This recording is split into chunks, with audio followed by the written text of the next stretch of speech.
गुना के कर्नलगंज इलाके में हनुमान जयंती के जुलूस पर जो पथराव हुआ था वो कितना बड़े पैमाने पर किया गया था उसकी एक तस्वीर दिखाने के लिए हम पहुंचे हैं कर्नलगंज इलाके में ही रहने वाले पुरुषोत्तम नाम के एक शख्स के घर पर।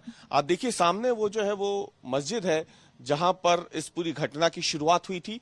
वहां पे जो जुलूस निकला और उसके बाद जो पथराव हुआ तो पथराव करते करते ये जो पूरा इलाका है कर्नलगंज का, देखिए आप जो सड़कें देख रहे हैं उसमें निशान आपको दिख जाएंगे ईंटों के, लेकिन ये पथराव सिर्फ नीचे जमीन तक ही सीमित नहीं रहा बल्कि जो लोग रहते हैं उनके घरों के अंदर तक इस पथराव के बाद जो ईंटें हैं आपको पड़ी हुई दिख जाएंगी। ये पुरुषोत्तम का मकान है और उनके घर पे बालकनी तो ठीक है, घर के अंदर की तस्वीरें भी हम आपको दिखाते हैं कि किस तरीके से यहाँ घर के अंदर भी आपको पत्थर पड़े हुए दिख जाएंगे। ये उनके घर के अंदर की तस्वीरें हैं। ये देखिए, ये आप ईंटें देख रहे हैं और इसे देख के आप अंदाजा लगा लेंगे कि ये कितनी बड़ी बड़ी ईंटें जो हैं वो घर के अंदर तक घुस गई। और ये इस ईंट का आप आकार देखिए, साइज देखिए इस ईंट का, ये मेरे हथेली से भी बड़ी ये ईंट है जो इस वक्त ये घर में इन्होंने रखी हुई है अभी दिखाने के लिए कि यहाँ पे कैसे कितनी तेजी से पत्थर जो है वो बरसाए गए थे। ये घर का सामान ये देख सकते हैं आपकी निशान जो है वो आपको दिख जाएंगे पत्थरों के, ईंटों के। ये भी ईंट इन्होंने उसको छुआ नहीं है, कुर्सी पे रखी हुई है, यहाँ तक ईंटें जो है वो आई है। ये बताइए क्या हुआ, क्या था, आप कब से रह रहे हैं इस इलाके में? पहले तो सर जन्म से रह रहा हूँ, पहले से कभी कोई परेशानी कोई दिक्कत नहीं थी और मुझे क्या पता कि क्या हो रहा है। मैं तो वहाँ से गाड़ी से आया, इसके बाद में देखा तो मेरे हाथ में मोबाइल था, तो एक शख्स ने मेरा मोबाइल लिया और मोबाइल छीन के तोड़ दिया उसको और अपने साथ ले गया। और मुझसे बोलते हैं कि आप यहाँ नहीं रहोगे, अब आप है ना यहाँ से चले जाओ, नहीं तो है ना हम तुम्हें कभी भी है ना कुछ भी कर सकते हैं, पुलिस कब तक बचाएगी आपके लिए, ये बोलते हैं मेरे से। अच्छा, ये पत्थर रात को आए तब उस दौरान घर में कोई था? यहाँ घर में सारे बच्चे थे, सब घबरा गए, सब वो लड़का भी था यहाँ, उसके लगते लगते हुए बचा, वो नीचे है वो अभी, वो सब घबराए हुए हैं, रात भर से नींद नहीं आई, सब ऐसे ही बैठे हैं सर।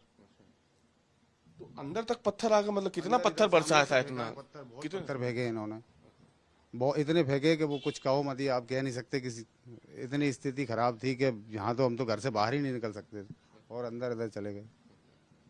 तो आप देख सकते हैं ये पुरुषोत्तम है जो बता रहे हैं कि किस तरीके की स्थितियां यहाँ पे बनी थी।